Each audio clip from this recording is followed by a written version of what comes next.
what's going on, guys? Welcome to the Lineage Break Podcast. I am your host, Cam. With me, as always, is Trusty Steve. Hello, Cameron. It's just like it's devolving into a single word with no spaces in between it. You know, the speech. I have to enunciate better.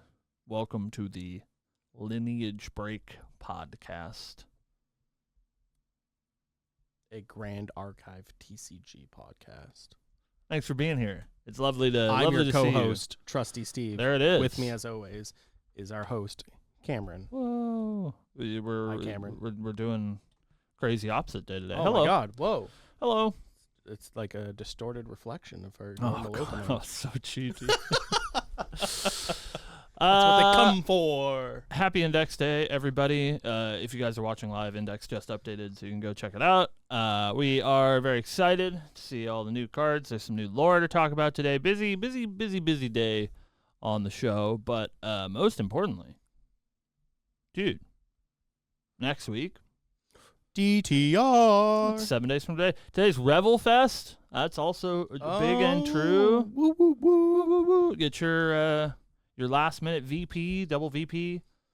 Make sure you go to play at your LGS. Get those extra veterancy points and put yourself in the running to get a foil Fire Resonance Bubble. Featuring one Goja. It's pretty cool. We're doing something real stupid at the store today, where they also sent out, I think we talked about this on the show last week or a couple of weeks ago, but they also sent out non-foil promos for Fire Resonance Bubble. So of course we're handing those out, but they also sent a playmat, and instead of it going to the winner, because we have too many winners around here, we're having people vote for the coolest deck tonight. And I'll tell you, there's some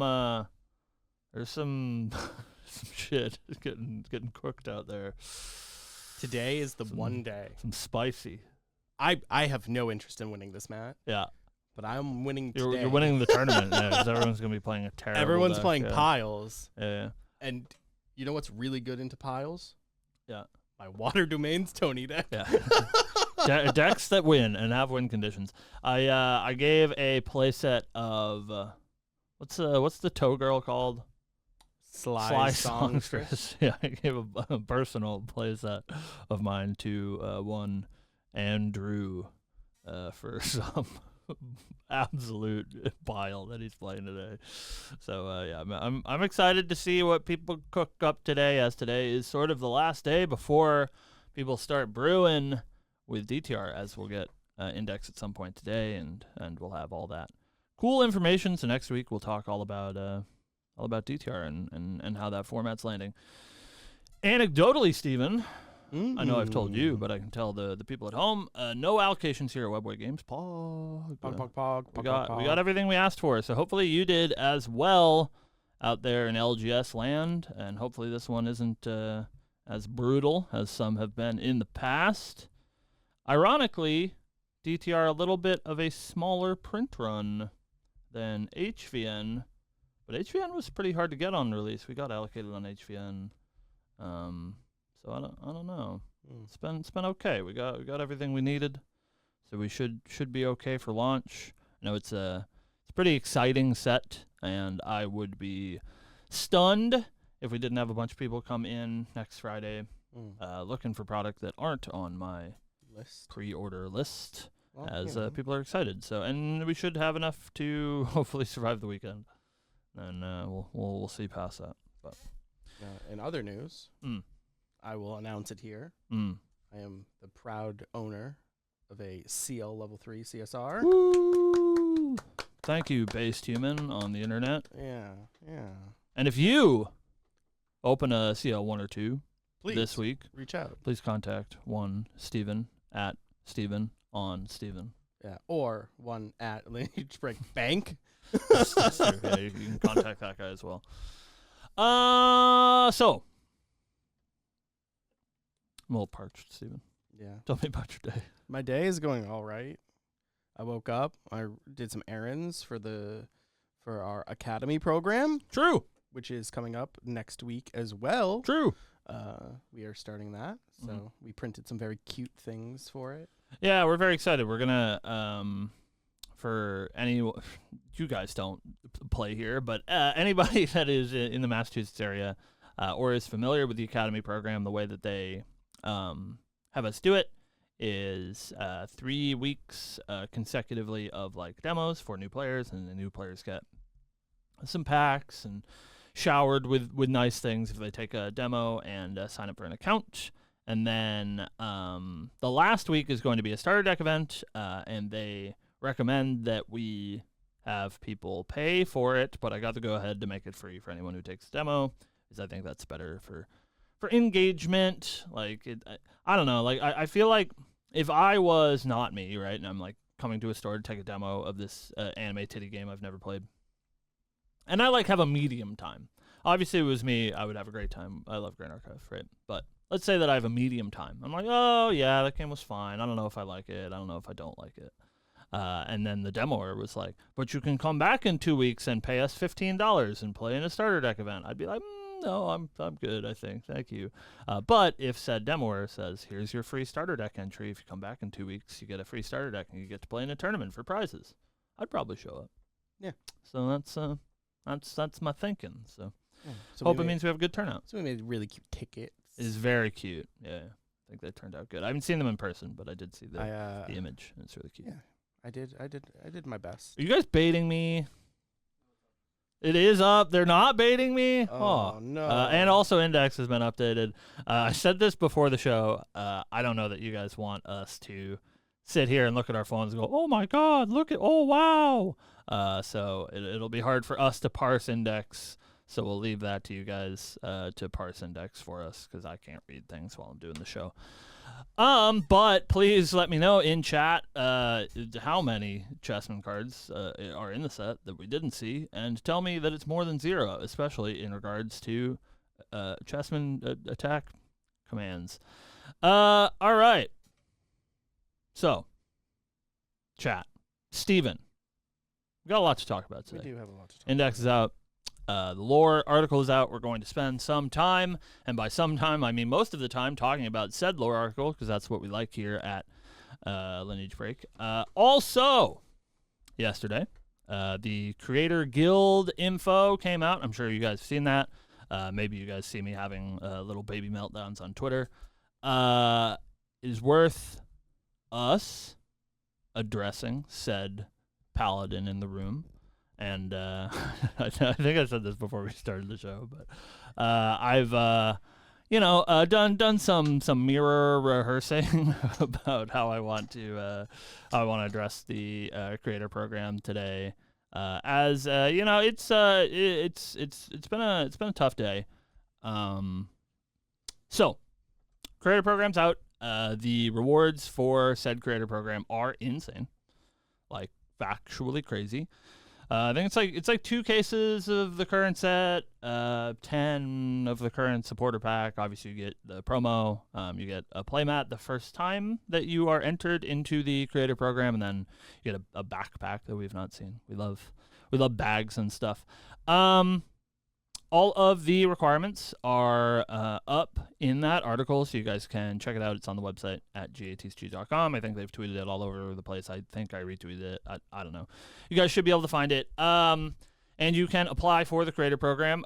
Strange part about that is if you do apply and you don't get accepted, you can't apply again for the rest of the season. I assume this is just to keep applications down so people don't, redo their application over and over and over again. But be wary of that if you are a smaller content creator. The requirements for said content creator program are pretty brutal. They are steep. There's, I think, very few creators in our space that will qualify for those. I'm sure that you guys can, think of the few that will be in there. Friends of ours, of course. It is, of course, we have to be honest. This is our show. We're not, sugarcoating anything. Pretty disheartening for us here at the show. We've been doing the podcast for a long time, 3 years now.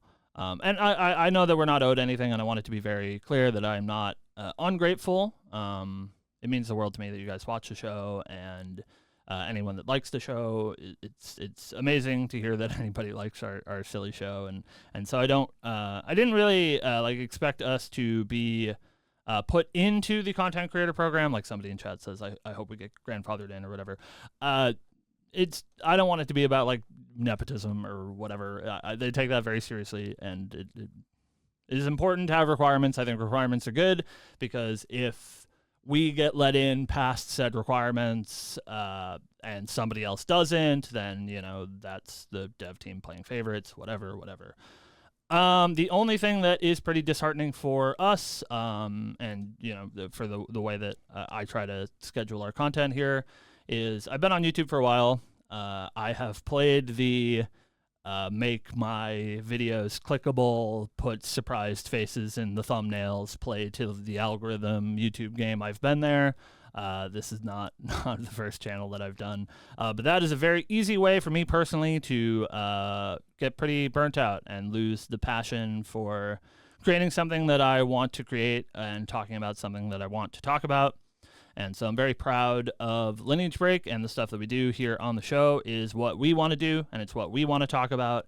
And it is a little bit disheartening that the way that we do the show, the live show is a great example, the way that we do the show is not good for views, is not good for clicks, is very inside baseball, so it does not reach a very broad audience.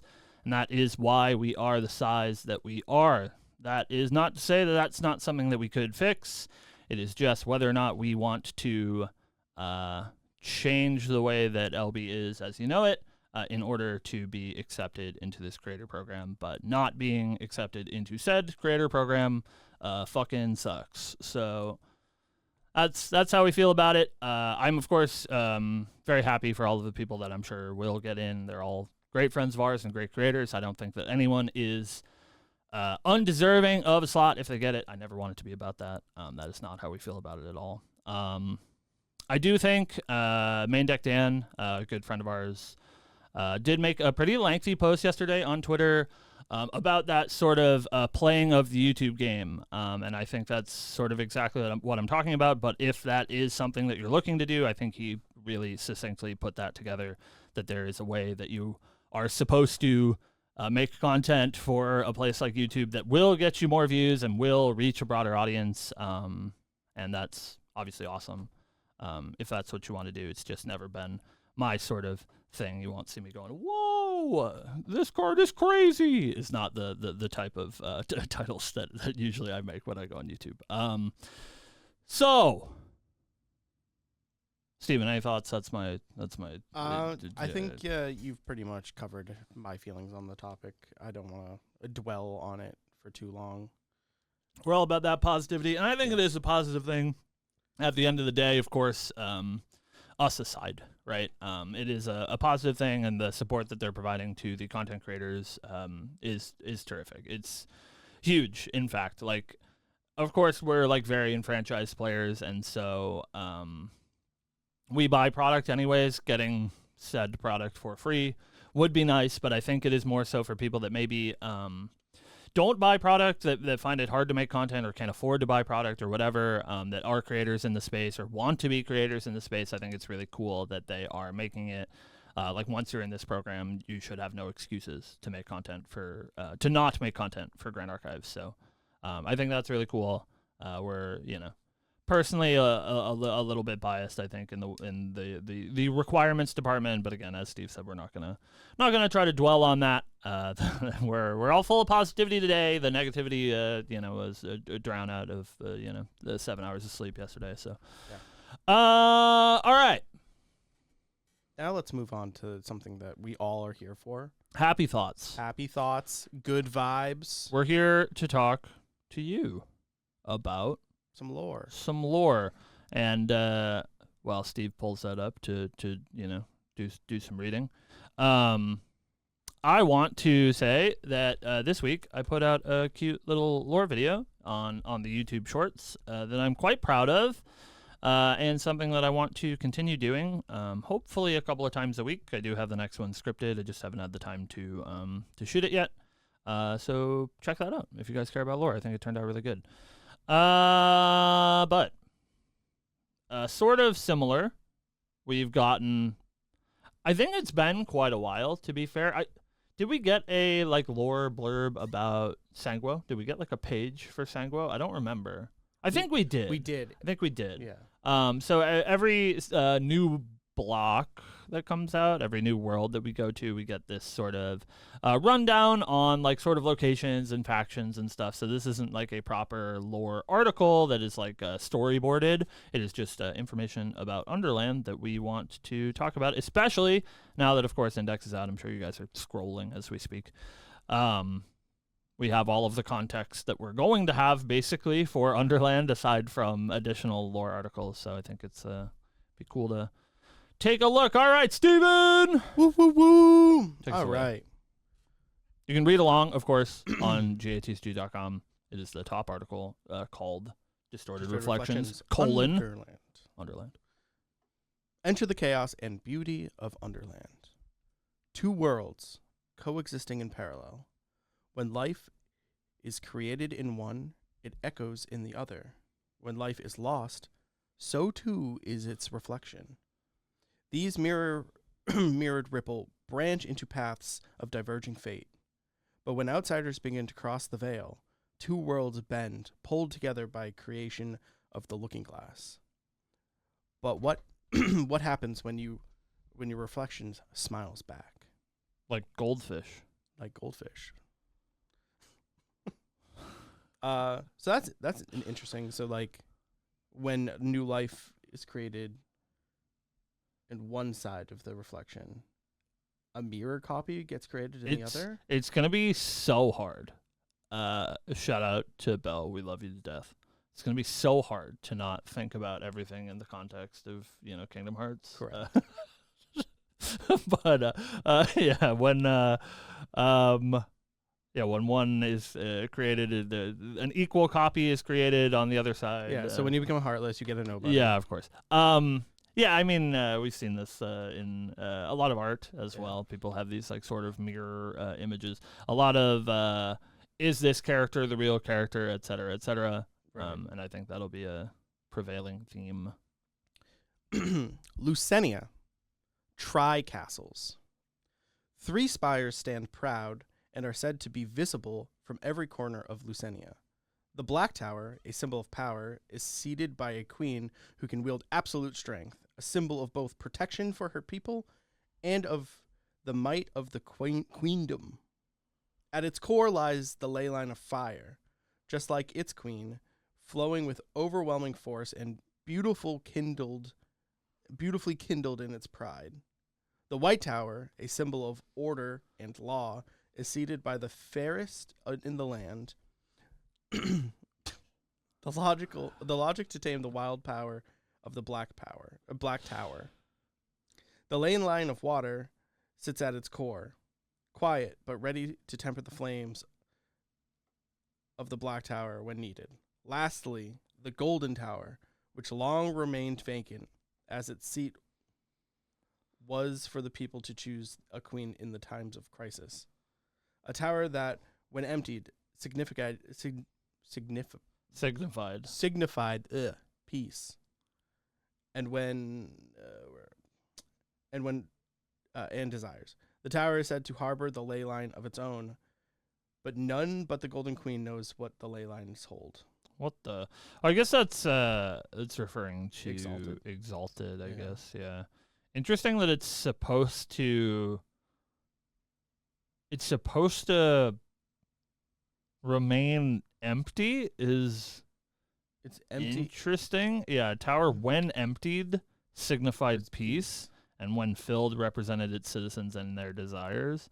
So when the large tracts of land. Yeah. Sorry. Hi, Steve. When emptied signified peace is weird. So maybe, I don't know. Maybe Alice left on purpose. Have we seen a water queen? Yeah. Snow White's water. Oh, is she? Okay. Yeah, it's interesting. So Snow White is water, and it says that the Black Tower has the fire ley line in it, and within it resides the queen, right? But Spirel is an Umbra card, not a fire card, but Snow White is a water card, which I think is interesting that they're associated with ley lines, but only one of them is actually. And if we using hadn't it. seen art where Spirel and Snow White are together, Yeah. I would almost argue that what's her name, Verita? Queen of Hearts was the one in the Black Spire. Yeah, maybe. Yeah, she's fire. Right. I guess that's sort of maybe that's the point. That in Wonderland, there is like a mirror version of yourself, right? And so maybe it is sort of assumed that the mirror version of Spirel is Verita, the Queen of Hearts, because she is sort of fire-based and chaotic in that way. Right. Has a sort of lust for absolute power, seems like. So interesting. Great art. How do you think that word is said? Tulgi. Tulgi I don't know. Woods. Tulgi. Tulgi Woods. Tulgi. These woods are deceptively quiet until deeper in. You begin to hear the haunting songs of the living flowers that dwell within. Get too close and the silence will envelop you once more. Its thick foliage conceals a battleground where the knights of the queendom are said to train, and where disputes are often settled through combat. Though both the Schwartz Knights and the Weiss Knights serve the same united queendom, they are frequently seen clashing here, arguing over which of the queens is superior. Yeah, it's got that. Yeah, I got that the sort of warring kingdoms vibe, where like everybody's at peace, sort of, kind of, but not necessarily all the time. Woolbrook, a sleepy town where soft rushes line the river. I think that's supposed to say soft brushes. No, soft rushes, like rushes of a river. Oh, yeah. Interesting. Okay. Yeah. Soft rushes line the rivers, and the boats carry both its people and their dreams. It's said that the wares sold in the shops often come from other worlds, but beware, the trinkets purchased here have wildly varying effects and are known to cause anything from sudden explosions to accidental interdimensional shifts. There are rumors of a curious cat who frequents these shops, but it's said that if you spot her, she'll vanish before your very eyes. So we're talking about distortions. Yeah, here, I think. Obviously talking about Cheshire Cat and distortions. Weird, I think. To have a place. I was always sort of under the impression that like Worlds and Grand Archive were separated, like in that other property we're not going to talk about. Where it was like people didn't travel to other worlds, so it's strange to have a like market that is mostly things from other worlds. Maybe means that interdimensional travel is more common than it just requires a certain ability, right? Because the Looking Glass wasn't like always here, right? At least it says it was created. Yeah, it was like torn open, right, by Merlin. But assumingly Woolbrook was here before that, so it's interesting, I think, to have a place that is predominantly filled with otherworldly stuff, as I didn't think that was as commonplace. Yeah, it's very interesting. Chamber of Reflections. The Looking Glass. A cloaked figure from a faraway land, wielding a foreign blade forged of crystal and imbued with distant memories, created a schism between the two worlds, reflecting the world's soul and opening a portal between realms that were never meant to meet. Though only accessible through either world's castle, once you pass through the Looking Glass, you'll never know where you'll emerge.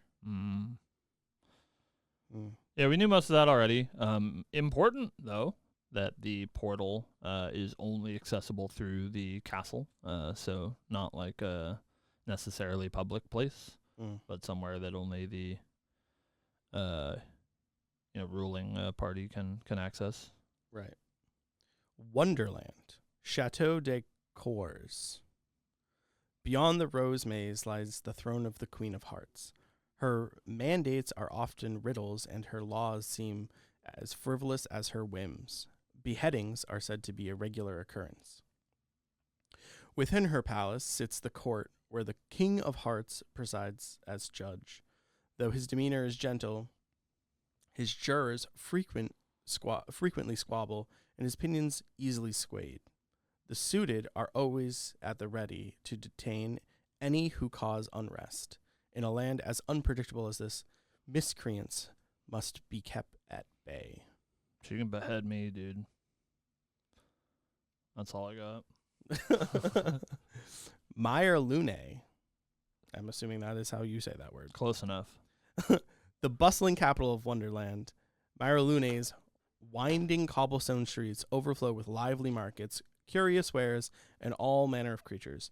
From talking beasts to sharply dressed playing cards, music echoes from the taverns and open plazas, and laughter fills the air. But as the sun sinks behind the horizon, its alleyways twist like living things, shifting and reshaping with a will of their own. There are whispers of those who vanish after dusk, lured into the city's ever-changing labyrinth, never to return. Whether the city is protecting a secret or simply alive in its own strange way, no one can say for certain. I always like the trope of ever-changing structures. Harry Potter. Harry Potter, Yeah. stuff like that. Yeah. Foray des Champignons. We can we'll call up Sil and have him pronounce that one. Yeah. Deep within the heart of Wonderland lies the Foray des Champignons, a mushroom forest where fungi grow as tall as trees. The air is thick with earthly scent of spores and damp moss. And the canopy of caps create shadows that both nurture and hide its native species. In its depths is a secret garden, a place where enchanted parties are rumored to occur. Yet visitors are warned. Consuming the forest's flora or fauna can be dangerous. The mushrooms here are said to carry unpredictable magical properties, with the effects that range from wondrous to nightmarish. And once consumed, there is no telling what may happen. How neat. That was the last of our little fortes into looking into Lusenia and Wonderland. It's very interesting. Without seeing, a lot of the new cards, we don't really know what these denizens look like. Yeah, I think the parallels are the most interesting part. Like we've gotten a lot of this information sort of like piecemeal, and people that like pay attention. I'm not saying that in like a derogatory way, like if you pay attention or whatever. But it takes some real digging to get a lot of this information. But it's good to have it in one place. But yeah, they're drawing a lot of obviously parallels between Wonderland and Lusenia, as they've sort of made it clear that I think it was unclear if Wonderland was like literally a direct mirror of Lusenia, but it seems like it is. Like we talk about the capital and this other capital that is much more sort of whimsical and disorganized. Yeah, I think it's pretty cool. There's a couple of things that we haven't really heard a lot about. They've mentioned this the Forest of Champions a couple of times, not by name, but like this sort of magical mushroom forest that we really haven't gotten. It seems like a lot from, other than the Mad Tea Party is assumingly in the forest, and obviously assumingly March Hare is from there as well. It seems like Cheshire Cat is not typically from the forest, as at least in this article it says that she spends most of her time in the capital. But spending most of your time in the capital does not dictate that's where you're from. Yeah, it's interesting too that she's mentioned in the capital of Lusenia, not so much of Wonderland, but I have to assume she's a Wonderland denizen. Yeah, I'm assuming like the regular Cheshire Cat. Yeah. In most, in Lewis Carroll's property, as well as other properties that use that nomenclature. Yeah. They're a trickster. Yeah. So I'm assuming. Yeah.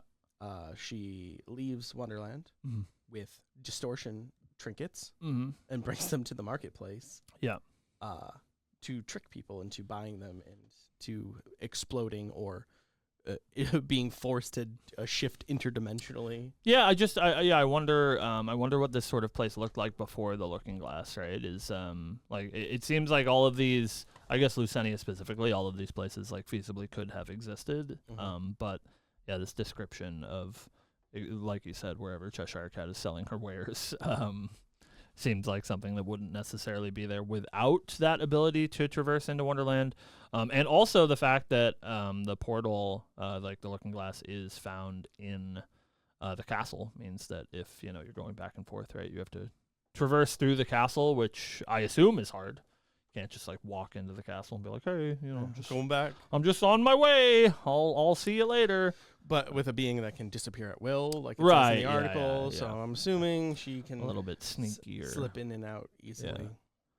Yeah, definitely cool. I'm sure we'll get a little bit of context. I think it's really important that we get sort of the storyboarded lore to give us a good sort of idea of what's going on with these characters. But yeah, it's a cool place, man. I really like the setting. I think the world building has been really good so far. And hopefully we get some of these. We see a lot, as you said, there's a lot of cool art. And usually cool art is associated with a card. Obviously, some of these have characters on them. But I don't recognize a lot of these, like domain sort of locations. Maybe they were on cards and I just missed them. But I think maybe we haven't seen them. So I guess maybe they're hiding in the index somewhere that we'll obviously have to take a peep at. Yeah, that's our lore. If you guys like the lore, stick around. We like lore. Yeah. And we'll be talking about it, especially when any of those new sort of articles come out. And, of course, as I mentioned earlier, we've been doing a little bit of shorts content in that way as well. So make sure to peep those if you like it. Also, I would like to point out that if you do enjoy us reading the lore or just reading the lore yourself, please go onto socials and let the developers, specifically Belle, know that you are enjoying it, because it does mean a lot to her to hear feedback. So it looks like thank you to Bird in chat. It looks like the champion section on the website has been updated as well. Something that is interesting. I, myself, have been, as I said, working on some shorter videos, which means I have been reading a lot of the lore just to, make sure that I'm not saying things that are heinously off base. And so it looks like the champion page has been updated, but something that I think is pretty interesting, I can give it a read, of course, but is Diana's champion page. Obviously, we're looking for Diana and CL, and it looks like CL and Alice are also present, which is great. But Diana's has been updated, but not updated, which is interesting. Like so it's not about DTR. They've changed the wording on her description, because I literally read it yesterday. So like I can say confidently that it's changed a little bit. I think maybe I'm crazy. Maybe I'm getting gaslit, but I don't know. It doesn't look like. Maybe I'm gaslighting you. I don't know. But I can tell you, no, this has not changed. Am I gaslighting you? Because I watched that VTuber, who was reading the lore, they did and it, this is what it said when she read it. All right, I wrote that script at 4 a.m, so maybe I'm just crazy. I actually don't. Were you seeing? Am I crazy? I don't see. What? CL. He's right next to Diana. What? He's in between Diana and Arisana. What? Oh! I didn't recognize his little face. Okay. CL has a last name now as well. So CL Lepford. CL has always been timid in nature, and misfortune always seems to find him. Yet at the lowest point in his life, he was given an unexpected chance that changed his outlook forever. As a valet, his mistress became a guiding light in his otherwise dark and uncertain world. He supported her every endeavor, even her controversial decision to abandon her royal duties, though in his heart he questions if godhood was truly her only other path. When his worst fears were realized and she vanished on a mission from the Grand Archive, Ciel's world unraveled. Determined to bring her back, Ciel embarks on a journey, bending every rule and resorting to any means necessary. His growing desperation begins to unearth old habits, as one question lingers in his mind. Is he already too late? I have to change a script that I've written, so I'm glad I didn't record it last night. That's super interesting. This is the bits that we wanted. Alice from Grand Archive. Yeah, well, Alice from Grand Archive, true, big news. Interesting that she is so weird. There's like conflicting information, it feels like, where it says that he supported her in her controversial decision to abandon her royal duties, which is separate. So she abandons her royal duties, and he's like, "You go, girl, slay queen." And then later on, she vanishes on a mission from the Grand Archive. So she abandoned her duties already, which is strange. Yeah, that's sort of what we assumed. But her being assumingly sent on her own mission, so is she's not from the home world. She is from Lucenia. Well, we don't know that. Well, right? It seems like it, right? Because she was already the queen of Lucenia, and then it seems like she left being a queen to join the Grand Archive. Yeah, That's how I read this, but maybe I'm incorrect. I don't know. It's very unclear. But she had left her throne is the important part that I'm getting at. Yeah. Oh yeah, that's a fair point. Chad makes a fair point that maybe she was royalty elsewhere. Oh. And maybe she's abandoning her royalty elsewhere, comes to Underland, obviously fills this throne that is usually not filled, and then vanishes by some sort of mission by the Grand Archive. Is interesting. And we can talk a little bit about Alice herself. Oh yeah, never mind. We just have to read the text as it gives us the text here on the website. That's crazy. Wild. Whoa. We have Alice Orlean, the crowned princess of Orifal. Not a place that we know. Alice had never wanted the life of royalty. Though her dreams of adventure came to fruition through becoming a champion, the call of the crown proved inescapable. When the people of Lucenia cried out for help, Alice took the mantle of the Golden Queen, hoping to save their world and then return home. Yet the weight of the throne was every bit as suffocating as she had feared. Caught between scheming royals and betrayal from her fellow champions, she finds herself lost and alone in Wonderland, realizing that finding her way back home will be far more difficult than she imagined. So yeah, she did flee some sort of royalty at home, whatever Orifal is maybe a home world place or maybe some other world that we don't know. Flees her life of royalty, doesn't want it, but then when she shows up to this place, hey, you're like, hey, you look like you are royalty, you should be royalty. And she's like, oh, all right. And it doesn't turn out so great. Who would have thought?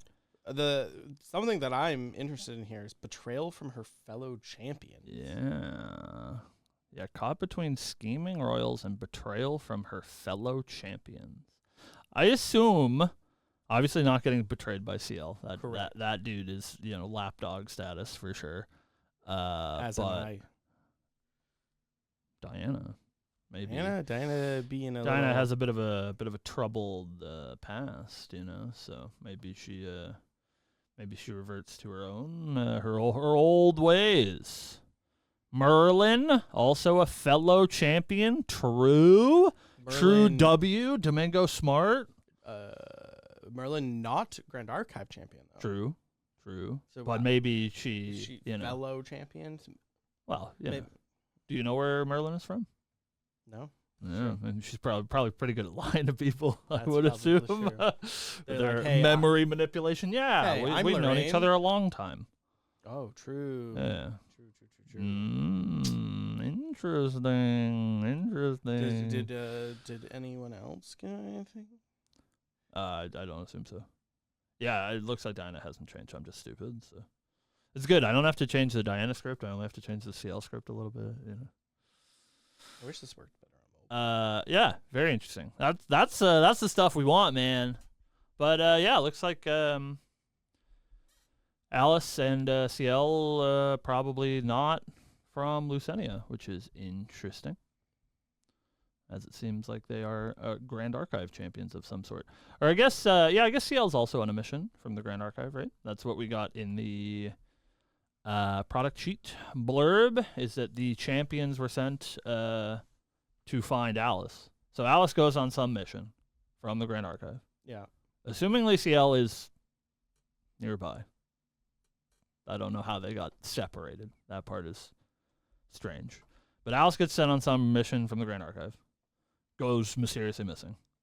Then Diana and CL are sent to find her?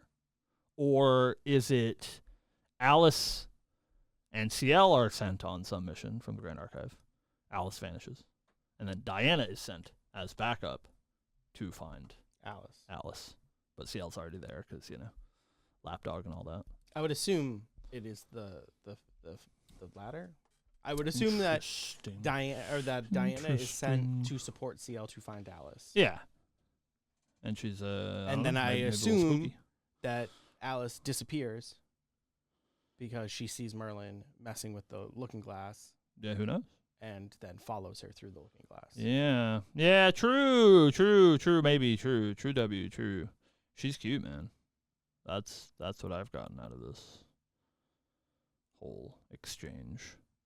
Interesting.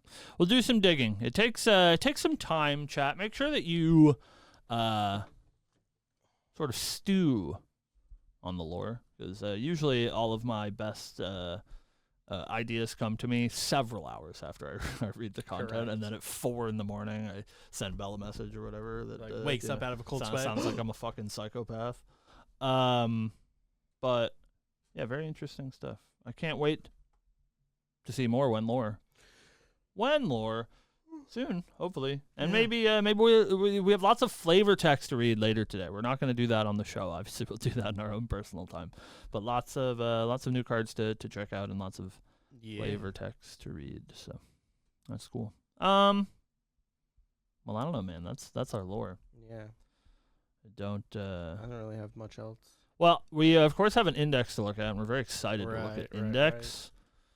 We're very excited to look at index, but you guys don't want to sit here and watch us scroll through index. They're not even like particularly sorted in a way that is helpful. So you just like have to read every card and be like, have we seen this one? Oh yeah, I think I recognize this card. Yeah. So we won't keep you too long. Thank you guys for watching. We will have some more stuff. Listen, chat. In regards to us here at Lineage Break, don't worry, we're not leaving you. That's not our plan. There might be some changes here at Lineage Break if we are looking to pursue Mr. Content Creator status. But the best thing that you can do if you guys like our show is just watch it. Click on the videos. The view numbers are hard for such a small channel. Share it with your friends. If you like anything that we do, let us know, and we appreciate that. If you don't like anything that we do, I'll see you later. But next week is DTR lunch, and so we will be back talking about all of our sweet decks. We'll be doing some brewing today, I'm sure, and everybody will be excited to try out the new cards, and hopefully we'll see them sooner rather than later. Here is the most important part about the show, chat. If you open a CUR, let me know. And I mean that. That's real. Let me know. I will maybe buy it if I haven't bought one already. So, thank you guys for watching. If you want to catch us, you can find us here every Friday, 12 p.m. Eastern Standard Time. Asterisk. Or if you want to catch the last week's video, you can find it Monday, 2 p.m. Eastern Standard Time. Asterisk. You can find last week's episode today, actually, at 2 p.m. because we're a little bit behind. And then this week will be on Monday. That is the plan. Of course, check out our shorts. I'm really proud of that. And so there'll be some more. And I have to change a script, but hopefully I will record it tomorrow now that we have a little bit more blurb about CL, and that's cool. I have a whole paragraph about Alice. So, of course, that's my ultimate goal is just to make videos where I get to talk about Alice. Yap about the blondies. So thank you all for watching. Thanks for watching. We'll see you next week. Have a good one. Bye. Bye. Woo, woo, woo, woo.